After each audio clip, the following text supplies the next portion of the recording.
Olá, meus amigos, meus irmãos. Hoje eu gostaria de falar um pouquinho com vocês sobre o tema Deus sente saudade. Você sabia que Deus está com saudade de você? Você se lembra o dia do seu casamento? 30 dias antes do casamento, a noiva já começa a se preparar, a noiva já começa a ir no salão de beleza, olhar as alianças. Não é bom? A questão é que existe um casamento prestes a acontecer.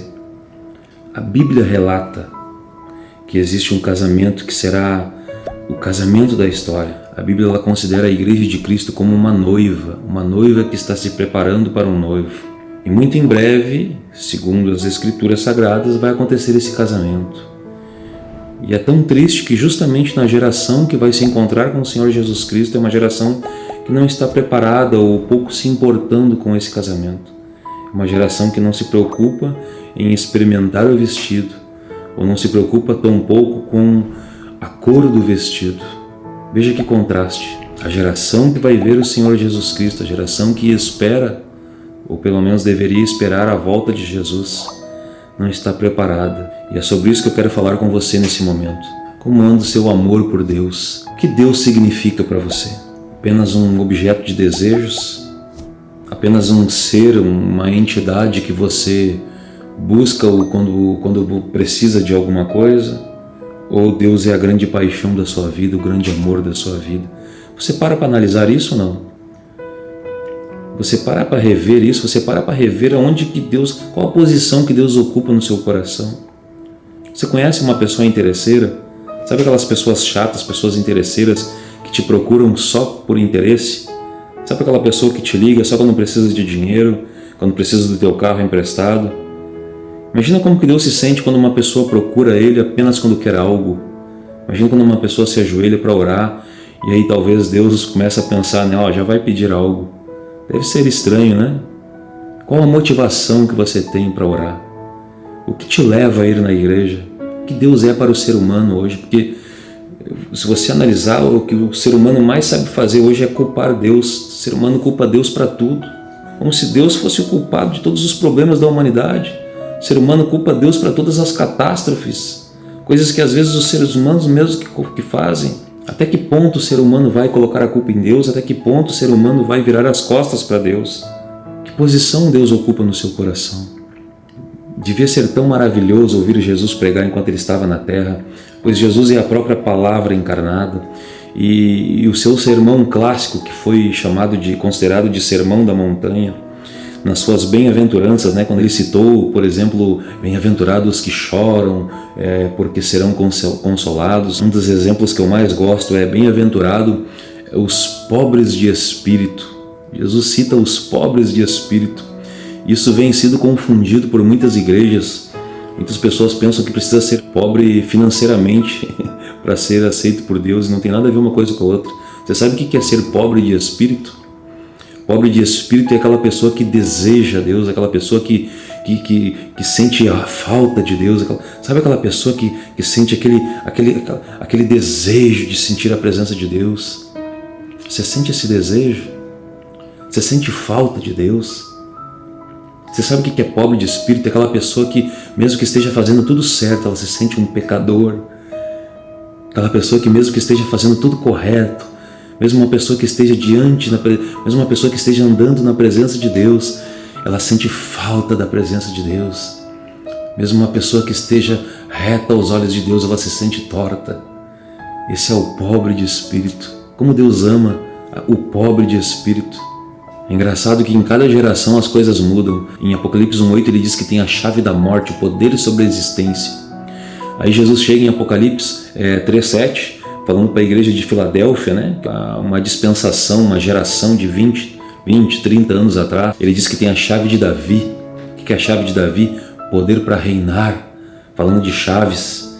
E aí chega na igreja de Laodiceia, que é a última geração, uma igreja morna. Ela não é quente, ela não é fria, é uma geração morna. É uma geração que não sabe o que quer. É uma geração indiferente. Aí qual a chave que ele tem? Ele não tem chave nenhuma. Ele diz que está na porta batendo. E quem controla a chave é a própria geração. Nós é que controlamos a chave. Ele está batendo na porta e a geração é que decide se vai abrir ou não. Que coisa triste.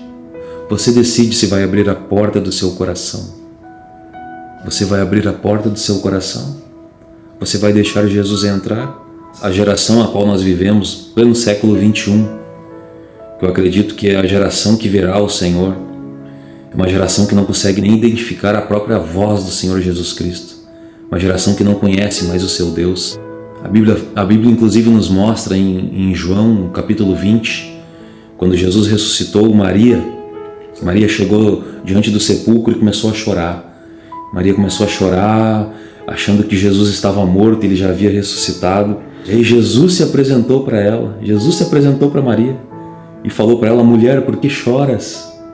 Mas veja que a mente dela estava tão cauterizada pela religião, pelos problemas, pelas lutas, pelos desafios, e ela começou a chorar desesperada e dizendo: eu estou chorando porque Jesus está morto. E Jesus se apresentou para Maria, dizendo: mulher, por que choras? Veja que ela estava escutando a voz de Jesus, mas não identificava, não conseguia reconhecer que era Jesus. A nossa geração hoje, mesmo Jesus falando, ela não consegue reconhecer que é Jesus. Aí Jesus chega mais perto dela e não chama mais ela de mulher. Você pode acompanhar João 20, do versículo 13 ao versículo 16, você pode acompanhar na sua casa. A Bíblia diz no versículo 16 que daí Jesus agora não chama ela de mulher mais, mas chama ela de Maria. E ela reconhece, ela reconhece a voz do seu mestre. Ela identifica, ela diz, e ela vê que é Jesus, e ela para de chorar agora, vê que é o seu mestre, e ao invés de chorar ela se alegra, porque reconheceu a voz do seu Criador, do seu Senhor. Assim como aqueles discípulos que estavam indo para Emaús, o coração fervia, mas eles não reconheciam a voz do mestre. Nós estamos vivendo numa geração que não reconhece mais a voz do seu mestre. Estão indo atrás de homens, estão indo atrás de profecias ditas por homens, ditas profecias, estão esquecendo a essência da palavra, a pureza da palavra. As pessoas não estão querendo mais se conectar com Deus. As pessoas querem subterfúgios por caminhos. Cristo é a fonte. Lá no primeiro livro da Bíblia, em Gênesis 3, Deus chega no Jardim do Éden e faz uma pergunta que, se nós analisarmos essa pergunta, não tem lógica. Deus chega para Adão e pergunta para Adão: Adão, onde você estás? Pensa comigo, você é inteligente, você que está me escutando, me assistindo, você é uma pessoa inteligente. Será que Deus queria brincar de esconde-esconde com Adão? Essa pergunta ela não se trata de localização geográfica. O que Deus quer falar com Adão? O que significa essa pergunta: Adão, aonde estás? Deus está entrando agora aí na sua casa, onde você está me assistindo, e Deus está perguntando para você: aonde estás? Sabe o que significa isso? Aonde você se perdeu em você mesmo e não consegue se conectar mais com o meu Espírito? Aonde você está que não consegue ouvir mais a voz de Deus? Aonde estás? Aonde você está que não consegue se ligar mais com Deus? Que não consegue sentir mais Deus como você sentia antes? Aonde você está que não consegue sentir mais o toque de Deus, do teu amado, o amado da sua alma, do teu Jesus, do teu melhor amigo? Sabe o teu melhor amigo, aquele que te curou um dia, aquele que te salvou um dia, aquele que te resgatou, que te perdoou um dia? Aonde você estás? Se você gostou desse vídeo, inscreva-se em nosso canal, ative o sininho também para que você possa receber todas as nossas notificações. Ajude-nos a divulgar a palavra de Deus, deixe o seu like também se você gostou. E por favor também deixe os seus comentários, nós nos sentiremos muito honrados com seus comentários. Gostaria de avisar também que nós oramos por todos os nossos inscritos. Isso não é marketing, isso realmente é verdade. Para mim é um grande privilégio que você tenha assistido os meus vídeos. Que Deus abençoe a sua vida poderosamente, em nome do Senhor Jesus Cristo.